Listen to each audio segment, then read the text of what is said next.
I could tell you what I think, if you're interested, I could tell you what I think were the wrong demands.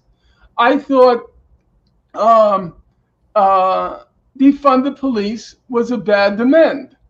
It was a bad demand because everybody said, well, this is what we mean by defund the police. We mean giving money for community organizations and so on and so forth. The problem is, if you have to explain a slogan, then it's a bad slogan. The whole point of a slogan is crystal clarity about what you mean. So we had a slogan, defund the police. Well, to a lot of people, that meant that if you pick up your phone and then dial 911, you're just going to get no sound. That didn't sound like a great idea to a lot of people.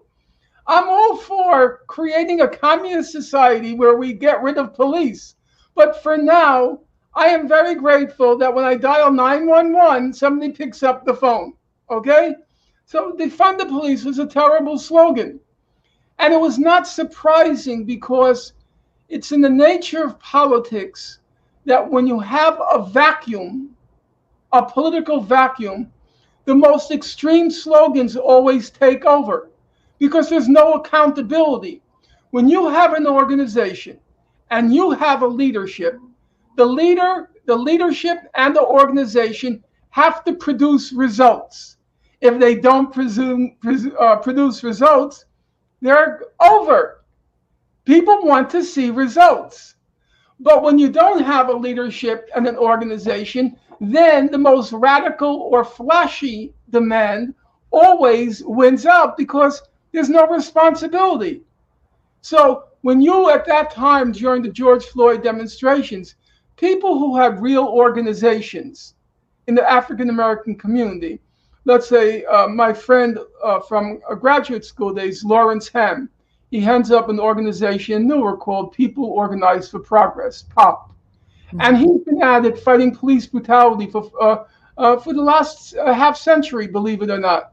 Ever since he left graduate school, he went right back to his home base, which was Newark, and he fought police brutality. What was his demand? His demand was that we have to hold police to the same legal standard as everybody else. You know, the 48-hour rule and this and that. He had a very concrete demand. Eliminate the super legal status. Eliminate the super legal status of cops. That was a very concrete, focused demand, which was winnable. It was winnable. The problem is when you come up with demands which sound radical, but they are unwinnable, and all they breed is despair. I'm not trying to boast, but I'm speaking factually. I was in the George Floyd demonstrations every day for 6 weeks. That's roughly how long they lasted, every day for 6 weeks. And by the end, as you recall, they completely fizzled out because it resulted in attacking statues and attacking murals, which was completely crazy because what are you going to do? Is a white person going to pull down a statue of Ulysses S. Grant and kick it and stomp on it and say, take that, you racist this or racist that? It was completely meaningless and pointless. So of course they were going to die or die out, and also breed a lot of cynicism after all the corruption came, surfaced regarding the so-called leaders of Black Lives Matter. And a second awful demand, awful beyond words, is the Angela Davis Roadshow, the prison abolitionism. Because is prison abolitionism on the historical agenda now? Is that on the agenda? That's why wherever Angela goes now, and believe me, I say this with pain and anguish. Angela Davis was a heroine of my youth. I held her in the highest regard. But what she's turned into is simply laughable. Where all these white liberals go to hear her lecture on prison abolitionism, and they all nod their head as Angela and Gina Dent speak very seriously about this? Of course, because it has no connection with reality. And you get to be with Angela and you get to talk about, prison abolitionism, which has nothing to do with anything. Prison abolitionism is, if you read Lenin, Lenin's State and Revolution, yes, you eliminate all the repressive forces of society, he said, all the special apparatuses of repression, of which prisons are one. The special apparatuses of repression, he said, that doesn't come until, and I'm quoting him now, the highest stage of communism. Okay? We're going to eliminate all the special forces of repression. Now I ask you, Sabrina and Angela, if you're listening, are we anywhere near the highest stage of communism? Are we near that? Then what are you talking about?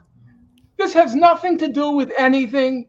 It's just a hot ticket item on Martha's Vineyard. Or when it's true. And then she goes around to all of these Ivy League universities where people like Amy Gutman, who I knew, this milquetoast liberal who taught at Princeton, and then she was the president of U of P. Now she's the American ambassador to Germany. Amy Gutman, this milquetoast liberal is literally, she is in a state of nirvana, euphoria, introducing Angela Davis, who's going to speak on prison abolitionism. Now, I really have to ask myself, Sabrina, and I'm dead serious about this. If I were being introduced by, say, George Soros, I really would have some questions about what is it I'm saying that George Soros likes so much? Okay, George Soros and I were both Jewish, but guess what? That's where it begins and that's where it ends. Otherwise, we have nothing in common. So I have to ask myself, why isn't Angela Davis asking herself, why am I getting all these hysterical warm receptions from all of these filthy rich crooks? Why am I getting... I told you the story. You'll forgive me if I'm repeating myself. If you go to YouTube and you can put it up yourself, Angela spoke at the University of South Carolina. And she's introduced by this Southern belle with this huge shock of blonde hair. And she happens to be the second richest billionaire in South Carolina. The second richest billionaire in South Carolina. And she introduces Angela only half jokingly. She introduces Angela by saying, Angela and I have a lot in common. Angela and I have a lot in common. Okay, you don't have to be a purist. Fine. And we have to make alliances. Fine. But Angela, don't you pause to think why the second richest billionaire in South Carolina is introducing you? Yeah. And don't you stop to think when she says we have a lot in common? I mean, I think if I were the one being introduced, I'd begin by saying, excuse me, Southern Belle, but I really don't think we have all that much in common because I want to get rid of people like you.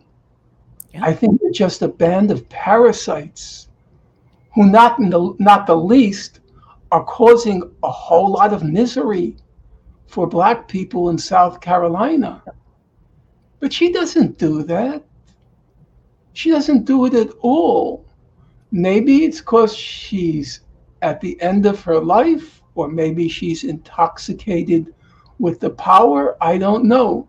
But I know one thing for certain. These slogans like prison abolitionism, they have nothing whatsoever to do with radical politics. and they simply are ways for very wealthy white liberals to show how cutting edge and radical they are without having to make any sacrifices whatsoever. It's a wonderful case of you get your cake and you get to eat it. Well, I get that side of it. I actually, it's interesting. I wasn't going to bring up defund the police, but since you went there, there is actually a road to police abolition. It's called 10 Demands for Justice. And these are steps that this was created by working class people who are activists. My comrade Nick from RBN actually created was one of the co-creators for 10 Demands for Justice. But it's interesting when people tell me that they didn't understand defund the police, because I totally understood what that meant. And the same people that tell me they didn't understand defund the police, they understand defund education. So it's just it to me, I felt like people took it to a place where it really didn't need to go. The reason why the slogan was defund the police is so that it could not be co-opted. And I think that was very important. But 10 demands for justice, Norm, you should look this up. I think it's important to see there are the 10 demands that tell you the road to abolition. So I think this is important for people to see. Defund the police and reallocate resources to impacted communities. 2 is demilitarize the police. 3 is eliminate discriminatory policing, prosecution, and sentencing. 4 is institute complete law enforcement transparency and accountability. 5 is independently investigate all police crimes and abuses of power. 6 is instill community representation, oversight, and safety measures. 7 is in strategic counter protest violence, which that would go along with the George Floyd protest as well. 8 is apologize and provide reparations. 9 is in the war on drugs. And 10, which is the prison abolition, which you were referring to, that is the last demand, which is in carceral punishment. So if you click on each of these, you get like a breakdown of each one, but there is a pathway to it. But I get what you're saying. It's not you can't go from 0 to 10 like immediately, but that is the road to abolition. I happen to be a little bit old-fashioned, and without sounding dogmatic and without sounding rigid, I don't think there's a way to eliminate the special apparatuses of repression in any society until you've eliminated classes. And the prospect of eliminating classes, because any class is going to, whenever there is a society divided by classes, they create instruments of repression, so the haves get to keep what they have and to make sure the have-nots stay have-nots. That to me is a fairly simple, transparent, and easily comprehensible proposition. So I don't believe that there's any possibility of literally, if we're talking literally, abolishing prisons until we have a classless society. I think that's not on the drawing board. On the other hand, what you just listed to me was exactly what Bernie did. Those were concrete demands, and then you have to focus on 1 or 2 which you think are realizable, because it's politics. Politics is, there are a group of people who are, as it were, martyrs for the cause. You know what? They will keep fighting, come what may, win or lose. They don't care. This is their calling in life. But as you know, most people are not martyrs to the cause.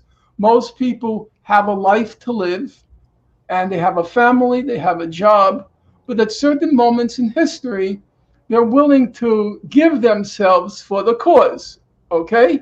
However, there are just so many times people will go out for a cause if you don't win anything. You've got to show concrete results, because when people see concrete results, what do they think? Hey, we have more power than we thought we had. We actually were able to wrest this victory from the powers that be.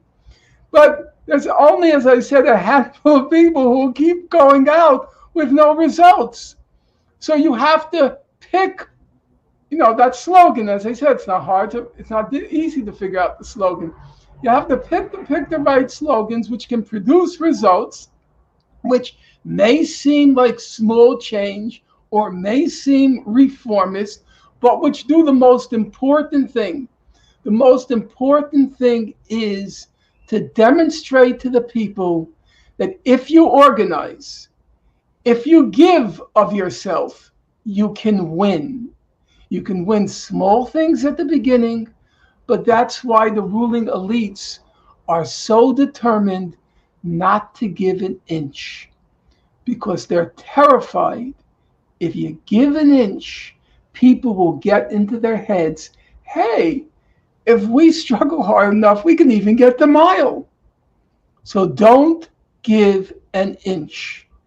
And it's the job of a good political leader, a good organizer, or leaders and organizers. It's their job to get a feel of the lay of the land. What's a realistic objective, which, if we invest enough of ourselves, if we're organized enough, we can win it, But you got to win something. Otherwise, people despair. I don't think it's likely. Personally, we can disagree. As you know, since George Floyd, there have been a number of horrific police killings. They hardly drew a crowd anymore. Yep. And the reason, in my opinion, is because he didn't win anything with the George Floyd